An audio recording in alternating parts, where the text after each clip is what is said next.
Hello everyone, welcome or welcome back to my channel. I'm Em and welcome to the start of a 48-hour readathon. So it is currently Wednesday. Halloween is in 2 days and I'm wearing my Boo to You shirt and I'm so excited, but I also haven't really been prioritizing my spooky reads this month like I usually do. I don't know what is going on. I'm just not feeling it this year. I'm so sad to say, but I thought, why not just go balls to the wall and read as much spooky content as I can in the next 48 hours. So this is going to start 8 a.m. tomorrow, Thursday. I'm recording the intro now so that I don't have to worry about it before 8 a.m. tomorrow. I can just dive into the reading, and it's going to go until 8 a.m. on Saturday, which I think will hopefully help me wrap up anything that I wasn't able to finish on Halloween. I have a lofty stack of possibilities. I mean, truly, who do I think I am with this stack of books? I don't know, but I'm so excited. I want to read all of them. Technically, 2 of them are the same book. I just have like a bound manuscript and an advanced copy and like a traditional arc of it. So I'm not guaranteeing I'm going to be able to read all of these, but I wanted a nice little possibility pile to dive into. So let's kind of start. We'll go through what is an option for this little readathon. First off, I have What Moves the Dead on audio. No, What Moves the Dead is the first one. What's the third one called? What Stalks the Deep. I have What Stalks the Deep on audio by Kingfisher. This is the 3rd book in the Sworn Soldier series. So that is an option if I need an audiobook. I also have a nonfiction. I have Trick or Treat, A History of Halloween by Lisa Morton. I just ordered this off of Pingo very impulsively last week and it arrived yesterday or the day before.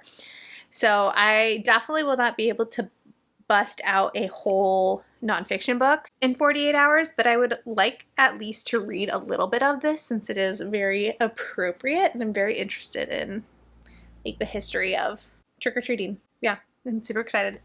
And then the one I have double copies of is Cabaret in Flames by Hache Poyo.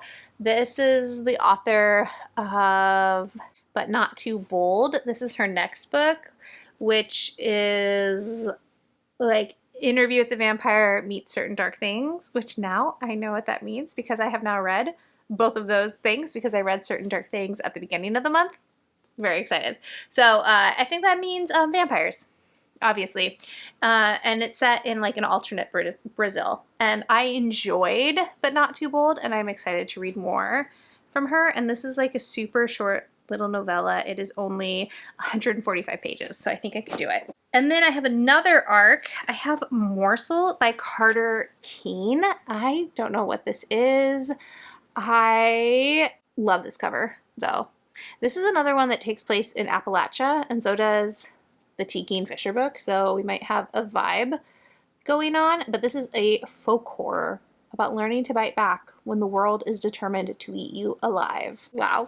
I think this could be really incredible, and the author is queer, which I love as well. That's an option. That's a little bit longer. I stacked them in order from shortest to longest. This is 185 pages. And then I have a middle grade. I have The Witch of Hagstone Hill. This is by Joanna Van Veen. And yes, I do have 2 Joanna Van Veen books who are on my TBR, but she has this shorty patorty little middle grade book about 3 triplets. That's redundant. About triplet sisters, and one of them like goes on a quest to save her sisters, I guess. I don't know. I love this cover. Look how spooky that like ghoul, witch, goblin person is on the cover. I thought this could be fun if I want like a lighthearted time. I love middle grade horror, and this one's a little bit over 200 pages, I believe. 263, but 263 middle grade pages.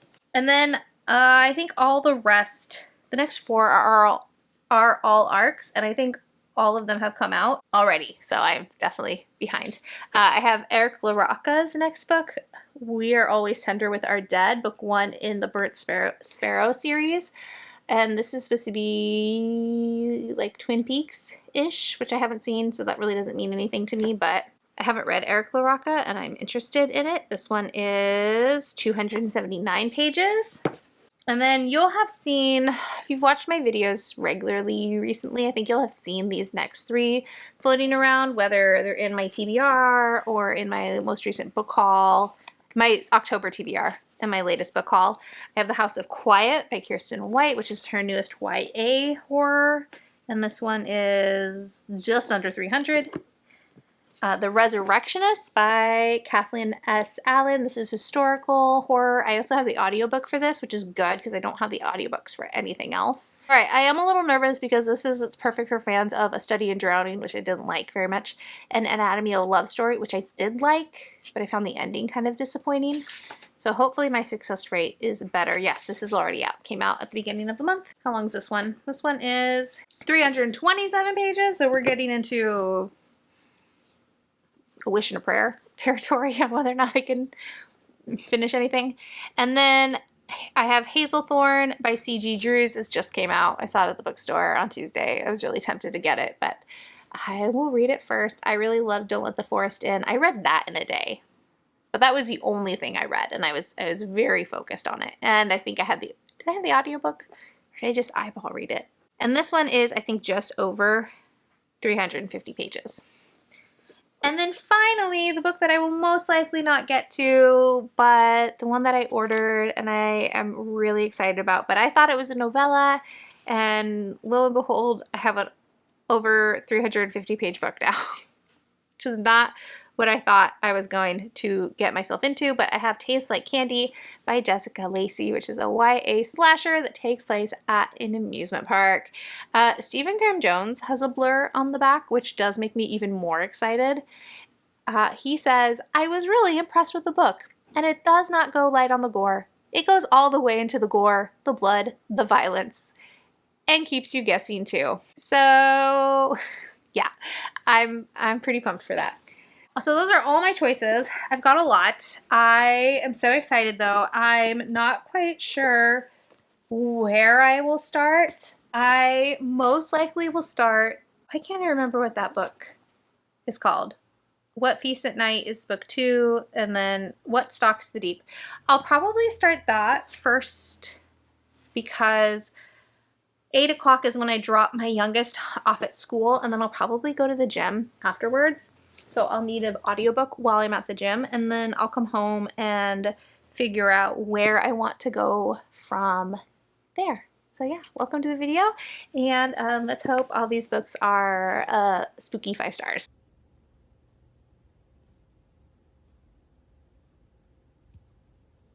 Good morning, friends! The readathon has officially started. It is 9:20. I did go to the gym at 8 o'clock this morning because I knew if I didn't do it first thing, I wouldn't do it at all. And I started the T. Kingfisher book that I cannot remember the title of to save my life. What Stalks the Deep, which is book 3 in the Sworn Soldier series. And in this one, Alex is in Appalachia because Dr. Benton from book 1 has written them a letter and asked them to come and help him find his cousin who has disappeared in these mines, tunnels, caves, something. And Alex, of course, has gone and has brought, it's like their butler person. Ooh, Angus, brought Angus with them. And so I'm like halfway through. No, I'm not quite. I'm 40% of the way through. And yeah, we just kind of dived on in. It is, of course, funny, like all T. Kingfisher books are. There's been some delightful jabs at America and Americans. And I really admire that even though Kingfisher started this book in Europe, she found a way to get it to North Carolina. Because most of her books, like most of her books that are not fantasy, that are based in the real world, are set like around that part of the country because that's where she's from. So anyways, I just thought that was really funny that we have ended up there eventually. It took 3 books, but we got there. So now that I'm home, I have my coffee. I also went to the gym without coffee, without having any coffee. I don't know why. I don't know how that happened, and it feels wrong on so many levels, but it did in fact happen. I'm having coffee and I'm gonna pause the Kingfisher book because I don't have a physical copy of it. I just have it on audio, and I'm gonna switch to Cabaret in Flames and see how far I can get in this one, maybe like in the next hour or so. I do want to go read in a coffee shop today or tomorrow, but for now I'm gonna try and read this. Maybe I can bust this out this morning. It's only a little over 100 pages. I think I can do it. I'm gonna believe in myself. I can do it. This one, I think I touched on it briefly in the intro, but it is vampires in Brazil. And I love this cover. It's stunning. That pink, I love that shade of pink. It's so pretty. Let's see, what does the back say? Gulls can be brutal. Few know this better than Ariadne, who lost half her body to their appetites. But their brutality is a predictable constant amid Brazil's political chaos. Okay, cool. All right, let's do it.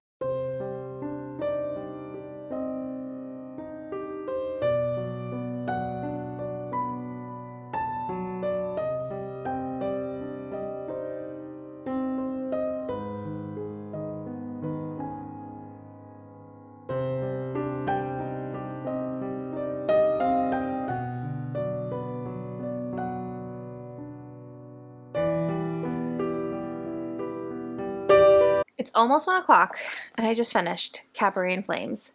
And for the most part, I really liked this. This did exactly what it said on the back of the book. Our main character, because I can never remember names, is Ariadne, and she is a doctor, but she's a doctor for ghouls, which is the vampire creatures in this world, in this alternate Brazil. And she has been an apprentice for this man named Eric, who's been a doctor who takes care of ghouls for a really long time, but Eric's disappeared and he's been gone for a while, and Ariadne doesn't know where he left or why he left. And this ghoul named Quaint shows up on her door looking for Eric, and then that gets them going on their investigation to figure out where he went. And there is also a lot of political unrest happening at the same time. The president hasn't been seen publicly for 12 days, and the news is really suspicious of where he might be. And there's been this curfew that's been enacted on the citizens of this city, so humans can't leave their houses after dark, but ghouls can if they have special permission. So there's a lot of stuff going on. I did not love this for a couple reasons. I feel like Ariadne is written very young. I thought she was maybe 20, and then about halfway through the book they mentioned that she's like 33. And she does not read 33. She reads really young. And then there's also kind of like a fever dream aspect to this book where Ariadne will hallucinate or have really lucid dreams. And sometimes it was tricky to tell, especially at the beginning when I wasn't quite used to it yet. It was tricky to tell what was a dream and what was real. Also, for such a short book, like, people do a lot of sleeping in this book. The ghouls and the humans. Like, there's a lot of sleeping time in this book. But I did really like how Hatchpoyo played with vampire lore in this book and what she imagined. I thought the representation for Ariadne with her disability and her prosthetic limbs, I thought that was really well done. Obviously, there's a lot of care that went into this book because there are a lot of really heavy themes. Ariadne's backstory is really heavy, and it definitely becomes like a main point in the book. I kind of the same reaction I had to, but not too bold. While I really liked the core and the base of it, there's something about Poyo's writing that makes me feel removed from what's happening in the story. So I haven't yet to get as involved as I want to, even though I think her ideas are very cool. And I really liked the discussion of the ethics and morality of being a vampire. If you need to eat to survive, and all creatures need to eat in some way or shape or form to survive, what is the most ethical way to eat that does the least amount of harm? if that makes sense. I really liked that conversation that was in here a little bit. So yeah, there's a lot of stuff I liked. A few things that just didn't quite click for me, but this is an author, like, I feel like her career is really just getting started, especially in English language. Like, she's been published in Portuguese for a while, I think, but this and But Not Too Bold are her first English language books, and she translates them herself. So I feel like it's not a translation issue. I mean, maybe it is. Maybe it's a translation issue. But I feel like if anybody is going to do the best job of adapting their words, it's the author. So I feel like the translation is good. I just wish I had felt a little bit more connected. But I definitely recommend this, especially if you like vampire books. And this comes out in March. I'm so sorry to say, not until March, but something to look forward to. It'll be here before we know it. And I'm really happy that I got to it before its release date, because that usually is not what happens. So now, since it's just about 1 o'clock, I have an hour and a half before I have to get my youngest from school. I'm going to make a coffee. I'm going to give myself a little bit of a reading break. And then I think I might circle back around to the Kingfisher if I feel like I need to do some chores. We'll see. But yeah, book 1 is done. Yay. I decided on what I'm reading next. I first picked up The Witch of Hagstone Hill, and I read 3 chapters, and this is not quite what I want in middle grade writing. The writing's fine. I realize it's middle grade. The writing feels a little juvenile, like more like a beginner reader type book, just in like the way the narration is written and in the way Nell, our main character, delivers her lines. But Nell is the oldest of triplets, and her sisters have come down with typhoid fever, and in order to cure them, she goes to Hagstone Hill to ask the Bedlam, this creepy creature on the cover, to save her sisters. And then from the back, what I've gathered happens is that the sisters are saved, but then in payment, the Bedlam takes their aunt. And so then the sisters venture into the world of goblins and ghouls and trolls and such to get their aunt back. And I think this is probably great for its intended audience, but maybe not for an adult dipping into middle grade. So then I picked up Morsel, and honestly, like, I'm sold. I haven't even actually started the book yet. I just read the trigger warning page, and the first paragraph sold me on this book. This sentence is a stalling tactic so that audiobook listeners who prefer to raw dog their way through literature have time to put down the mug they are washing, dry their hands, and urgently skip forward to avoid even the barest hint of what's speeding down the pike at them. If you are reading this in textual form, do not want to see trigger warnings, but have yet to turn the page, I cannot help you. This is a choice you, a sentient being, are making.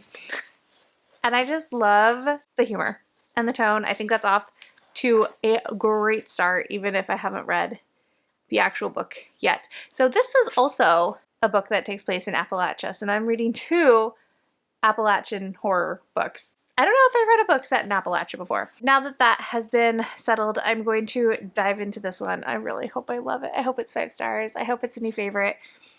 However, it does not come out until April of next year. So again, I'm so sorry.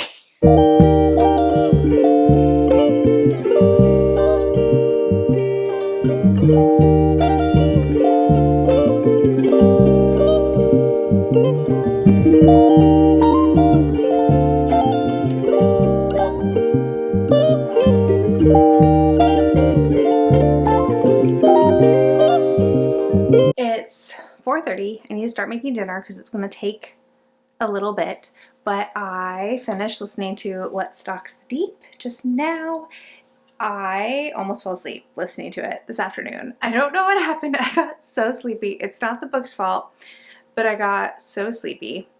And I figured, since I've already kind of given myself today as a rot day, which I never do, so this is long overdue, I decided to shower and get into my jammies at 4 o'clock, and that helped wake me up. And then I was able to finish it, and now I'm making dinner.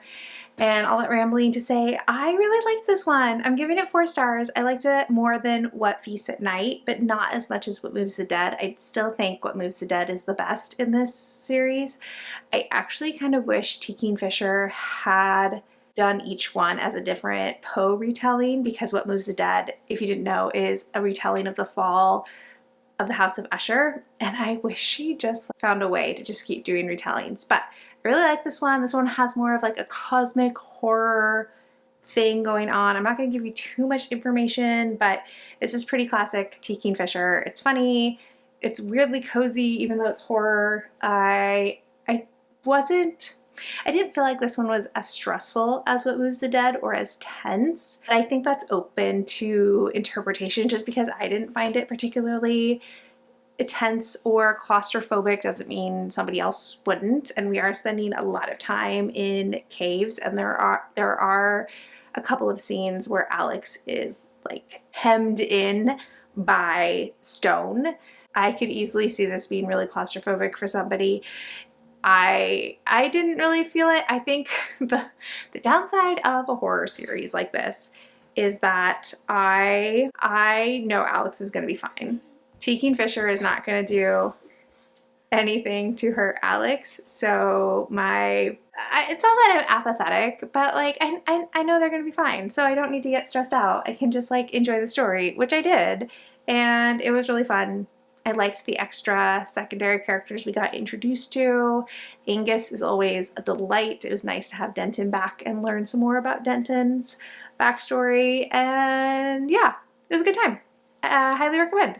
Highly recommend this whole series in general if you haven't read it. And if you're not a horror reader, I think this is good horror to start with because it's funny, you know, and it's more creeping dread than like gore or jump scares. I have a little one that keeps walking back and forth. Anyways, yeah, so I liked it. It was a good time. I'm gonna now take a break to make dinner, spend time with the kids if they want anything to do with me.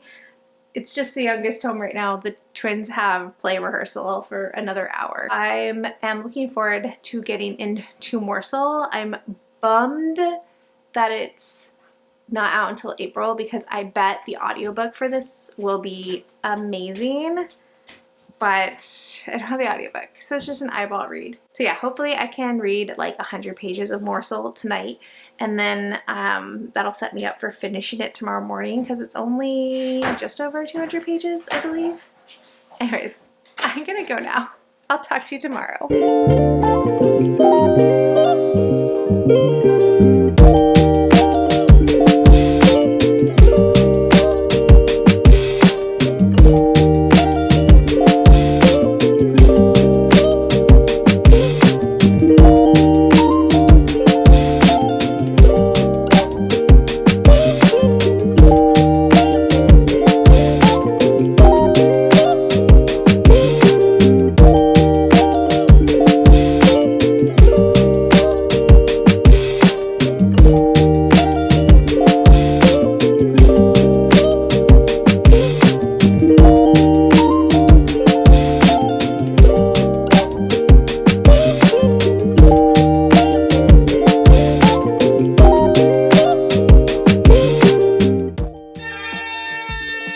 Hey there, I'm Teddy Hamad. Welcome to the Castle Hill Inn. It's great to have another Phantom Hunter on board. We could really use your help. You're staying in one of the more haunted rooms, by the way. We figured you wouldn't mind. Happy Halloween, everyone! You get this lovely cart angle because I am gonna go into the gym, but I have reading updates. I'm gonna tell you about it while I switch in to my gym shoes. I taught 2 Halloween themed gymnastics classes this morning, so I had about a 3 hours break from my little readathon. But before I went to work, I finished Morsels by Carter Keene. So good. It was so good. And it's just so fun when a book feels really easy to read. Like, as much as I did enjoy parts of Cabaret and Flames, it felt like effort to read that book, whereas I just flew through Morsel. It's so good, and I highly recommend it if you are in for like a I'm gonna bite back anti-capitalism type of book. It was so good. Our main character Lou works at this corporate job, and they are working there because they have a single parent and they've been poor their whole life, and this job is supposed to be Lou's way to save their mom after all the sacrifices their mom has made for them, and how hard their mom has worked their whole life. And it's just the most soul-sucking job, because who among us? It's really funny at the beginning because like Lou is trying so hard to be, what is it, a square peg going into a circle? Is that what it's called? And but is also like so horny for their boss. It's so funny. And their mom has been sick for a while, and so of course like their performance at their job has suffered, but they beg their boss to give them a second chance and to not fire them. And he's like, okay, fine, we have this like new role that we're going to be testing out from the company, so I want you to drive to this like property that's a real estate thing for us and take pictures of it and then come back. And this house is out in the middle of nowhere. So Lou drives out there, and it's spooky, like something is not right from the get-go. And then it's just like non-stop, fast-paced from there until the end. It was so good. I'm not gonna tell you anything else because like the twists and turns were so good. There is a dog, and the dog is fine. That's all I'll tell you. The dog is fine. And I loved it so much. This is their debut. I'm so excited. I'm so bummed it comes out in April of next year. That feels so long to have to wait. But put it on your radar because I had such a good time with it. It was so good. And then I'm kind of bouncing back and forth between two books. I feel like I really need to pick which one I'm going to lock in with though, because if I just like hop back and forth, I think it will be like I won't finish anything. I started the audiobook for The Resurrectionist at because I went to a coffee shop just now. You saw that footage. And I'm 44 pages into it. I'm going to keep listening while I'm in the gym. And this is historical, and we're following Dilly. She is a twin. Her twin sister's name is Deidre. And their father has just died, and their mother died in childbirth. And Dilly wants to be a surgeon, but medical schools don't accept women at this time. And her sister Deidre is a very like prim and proper, like exactly what a lady should be, and Dilly is not. So I'm not very far in. I don't love it, sadly, but we haven't gotten to like what the plot is yet. So I'm hoping once I get past the setup, I'll like it more. But so far, not loving it. And so there's that. And then I realized I had another middle grade book that I had forgotten to put in my initial stack, and it is The Last Resort by Erin Entrada Kelly. And this is about a girl named Lila whose grandfather has just passed away. And so she and her parents and her brother go to his house in Ohio. It's 2 Ohio books in a row, to like sort through his stuff and like, yeah. And I think the house is haunted. I mean, clearly the house is haunted. So anyways, that is what I'm reading right now. And like I said, I'm about to go into the gym, and then I have to run an errand, and then I'm gonna go home and read for a little bit more before the kids get out of school and we have to start the getting ready for trick-or-treating. I am wearing my Hocus Pocus shirt today, my I Spell Children shirt.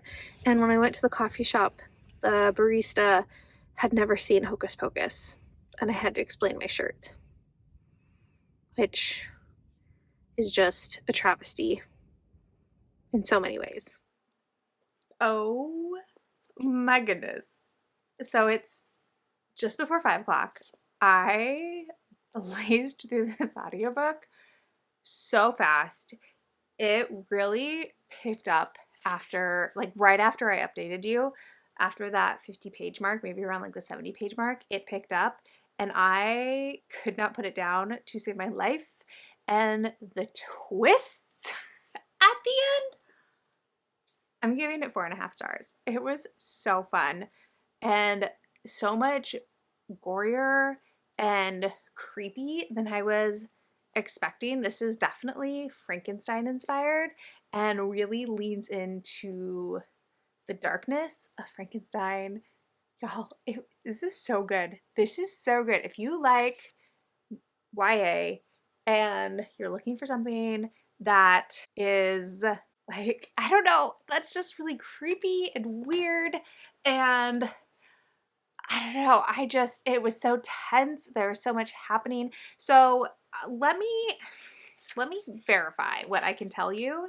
Okay, it's not in the synopsis, so I don't want to give you too much, but Dilly is, her father was a surgeon. Dilly really wants to be a surgeon as well, but that is not an avenue for her. And when her father dies, she discovers that he left her and her sister Deidre in debt.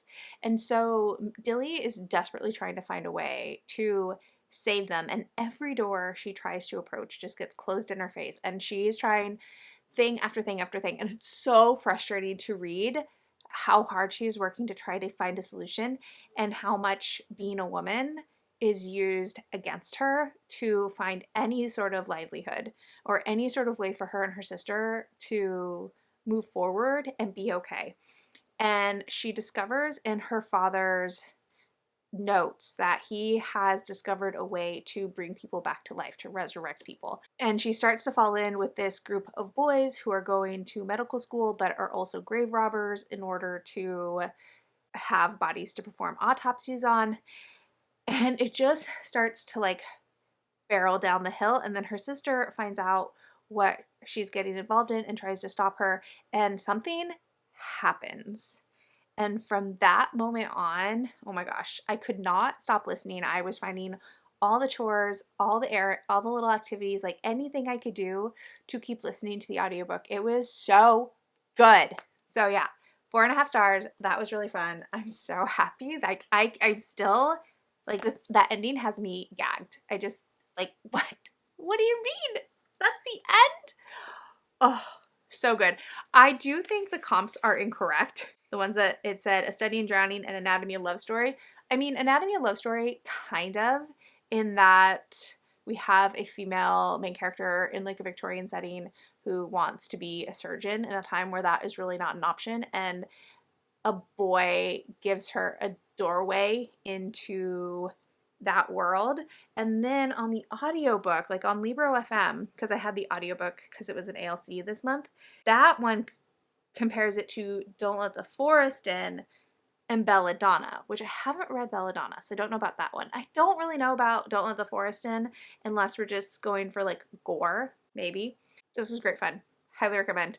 I have to go now. I need to finish making dinner. Twins will be home from rehearsal soon, and then the rest of the evening is going to be getting ready for Halloween, trick-or-treating, and then just chilling out with my mom and the mom of one of my twins' friends. So yeah, super chill. Probably not very much reading, except maybe right before bed. And then this little readathon ends tomorrow at 8 a.m. So I am going to try to wake up at 5 so I can get some reading and maybe try to finish The Last Resort. I'm hoping, since it's middle grade, that it'll go pretty quick. So it's like 227 pages and I'm on page 38. So maybe I can squeeze in one last book, but even if I can't, like, wow. Oh, what a book to end on. Good morning. It's 5:27. We've got 2.5 hours left. Let's do this.